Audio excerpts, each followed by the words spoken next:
Hello friends, welcome to Mila kitchen and beautification. இன்றைக்கி நம்ம சேனலில் பார்க்க போகிறது என்னென்னா, மணக்க பச்சை மொச்சை குழம்பு எப்படி வைக்கலாம் ட்ரெடிஷ்னலாக அப்படிங்கிறத இன்றைக்கி நம்ம சேனலில் பார்க்க போகிறோம். இது வரைக்கும் நம்ம சேனலில் சப்ஸ்கிரைப் பண்ணாதவங்க சப்ஸ்கிரைப் பண்ணிக்கோங்க. பக்கத்தில் இருக்க பெல் பட்டனை கிளிக் பண்ணிக்கோங்க.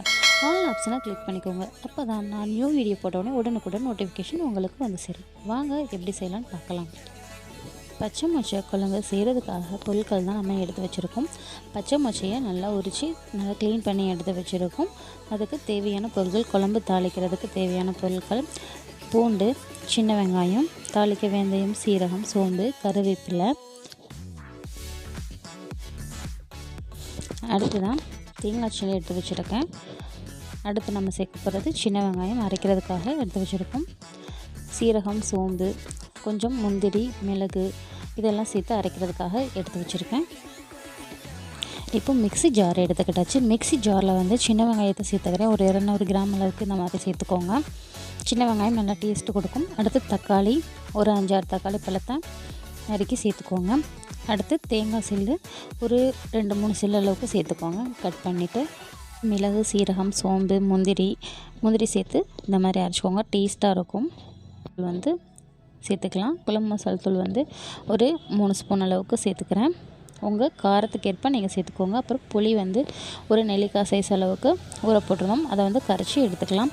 இப்போ வந்து தாளிக்க சட்டி வச்சாச்சு. அதில் வந்து கடலெண்ணெய், நல்லெண்ணெய் ரெண்டையுமே சேர்ந்து நான் கலந்துக்கிறேன். ரெண்டையுமே சேர்ந்து நான் எப்போயும் மிக்ஸ் பண்ணி வச்சுருப்பேன். நல்லெண்ணெய், கடலெண்ணெய், தேங்காய் இந்த மாதிரி சேர்ந்து மிக்ஸ் பண்ணி வச்சா ரொம்ப நல்லது. இது கூட வந்து வெந்தயம், சீரகம், சோம்பு இது எல்லாத்தையும் சேர்த்து தாளிக்கிறதுக்காக ஃபஸ்ட்டு சேர்த்துக்கலாம். தாளிப்புக்கு அடுத்ததாக நம்ம சேர்க்க போகிறது பூண்டு வந்து நமக்கு கேஸ் டபிள் இந்த மாதிரி ப்ராப்ளம் இருக்கிறதுக்கெலாம் ரொம்ப கழிச்சு கொடுக்கும். எந்த குழம்பு நீங்கள் வச்சிங்கனாலும் பூண்டும் சின்ன வெங்காயம் சேர்த்து தாளிச்சிங்கன்னா ரொம்ப நல்லது. உடம்புக்கு ரொம்ப ஆரோக்கியமானதும் கூட. கொலஸ்ட்ராலெல்லாம் உங்களுக்கு குறைச்சி கொடுக்கும். இப்போ பூண்டு வந்து நல்லா வணங்கிடுத்து. அடுத்து சின்ன வெங்காயம் நல்லா குட்டி குட்டியாக இருக்கிறத எடுத்து முழுசாக சேர்த்து நல்லா வணக்கிக்கோங்க. ரொம்ப டேஸ்ட்டாக இருக்கும். இந்த மாதிரி சேர்த்து நம்ம வெந்தய குழம்பு இந்த மாதிரி வைக்கும் போது வெறுமன பூண்டு வெங்காயம் முழுசாக போட்டு சாப்பிடும்போது அது டேஸ்ட்டாக இருக்கும். இதை சாப்பாடோட நசுக்கிட்டு சாப்பிடும்போது ரொம்ப டேஸ்ட்டாக இருக்கும். அடுத்து கருவேப்பிலையை சேர்த்துட்டு நல்லா வணக்கி விட்டுக்கோங்க. இந்த மாதிரி வணக்கிக்கலாம். ரொம்ப டேஸ்ட்டாக இருக்கும். பச்சை மொச்சை குழம்பு இந்த மாதிரி ஒரு தடவை வச்சு பாருங்கள். சீசன் டயத்துலேயும் நல்லா இந்த பச்சை மொச்சையை நல்லா யூஸ் பண்ணிக்கோங்க. ரொம்ப டேஸ்டியாக இருக்கும். பொரிக்கிறதுக்கு பச்சை மொச்சை குழம்பு மீன் கூட சேர்த்து வைக்கலாம். கறி குழம்பு கூட சேர்த்து கூட வைக்கலாம். ரொம்ப டேஸ்ட்டாக இருக்கும். பச்சை மொச்சை சீசன் வரும்போது எல்லா குழம்புலையுமே சேர்த்துக்குவாங்க. ரொம்ப டேஸ்டியாக இருக்கும். தனி மிளகாத்தூள் வந்து 1 ஸ்பூன் அளவுக்கு சேர்த்துக்கோங்க. காரத்துக்கு ஏற்ப சேர்த்துக்கோங்க. இதை வதங்கினதுக்கப்புறமா அடுத்து நம்ம பச்சை மொச்சையும் சேர்த்துக்கலாம். வேக வச்செல்லாம் சேர்க்கணும் அப்படின்ற அவசியம் இல்லை. குழம்புலேயே நமக்கு நல்லா வெந்துடும். இப்போ வந்து நல்லா இதை வதக்கி விட்டுக்கலாம். இந்த மசாலா எல்லாமே சேர்ந்து வெங்காயம் எல்லோட ஃப்ளேவரும் இறங்கி ரொம்ப டேஸ்டியாக இருக்கும். இது நல்லா வந்து எண்ணெயிலே வந்துட்டு இந்த மாதிரி வதக்கிக்கலாம். அதுக்கடுத்து நம்ம அரைச்சி வச்சுருக்கோம் இல்லையா, வெங்காயம், தக்காளி, தேங்காய் இதெல்லாம், சோம்பு, சீரகம் அந்த மசாலாக்களை சேர்த்து இதை நல்லா வந்து இந்த பயரோடு சேர்த்து நல்லா மிக்ஸ் ஆகிற மாதிரி கொஞ்சம் நேரம் வதக்கி எடுத்துக்கலாம். இப்போது இதை இந்த மாதிரி வதக்கிக்கலாம். நல்லா கொஞ்சம் கொதி வர அளவுக்கு. இதிலேயே வந்து நமக்கு நல்லா மொச்சை பயிரும் நல்லா வெந்து வந்துடும். அப்புறம் வந்து நம்ம புளி கரைசல் எடுத்து வச்சுருக்கோம் இல்லையா, அந்த புளி கரைசலும் சேர்த்துக்கலாம். ரொம்ப வந்து நான் தண்ணி சேர்க்கல, லைட்டாக மட்டும் கொஞ்சமாக தண்ணி சேர்த்துருக்கோம்.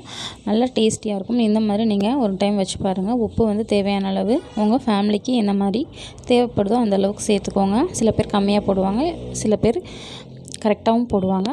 அந்த மாதிரி பார்த்து போட்டுக்கோங்க. மணக்க பச்சை மொச்சை குழம்பு ரெடி ஆயிடுச்சு. ரொம்ப டேஸ்டியாக நீங்களும் ட்ரை பண்ணி பாருங்கள். எப்படி இருக்குன்னு எனக்கு கமெண்டில் சொல்லுங்கள். கடைசியாக வந்து நல்லா கொதித்ததுக்கப்புறமா கொத்தமல்லி இலைகளை வந்து நம்ம தூவிக்கலாம். சுவையான பச்சை மொச்சை குழம்பு ரெடி. நீங்களும் ட்ரை பண்ணி பாருங்கள். இது வரைக்கும் மிலா கிச்சன் சேனலை சப்ஸ்கிரைப் பண்ணாத நண்பர்களாக இருந்தால் சப்ஸ்கிரைப் பண்ணிக்கோங்க. பக்கத்தில் இருக்க பெல் பட்டனை கிளிக் பண்ணிக்கோங்க. ஆல் ஆப்ஷனும் கிளிக் பண்ணிக்கோங்க. அப்போ தான் நாங்கள் நியூ வீடியோ போட்டோன்னே உங்களுக்கு நோட்டிஃபிகேஷன் வந்து சேரும். மறக்காமல் வீடியோவுக்கு ஒரு லைக் போடுங்க. உங்கள் ஃப்ரெண்ட்ஸுக்கெல்லாம் பிடிச்சிருந்துச்சுன்னா ஷேர் பண்ணி விடுங்க. அவங்களும் ட்ரை பண்ணி பார்க்கட்டும். தேங்க்யூ ஃப்ரெண்ட்ஸ், வீடியோ வாட்ச் பண்ணதுக்கு தேங்க்யூ.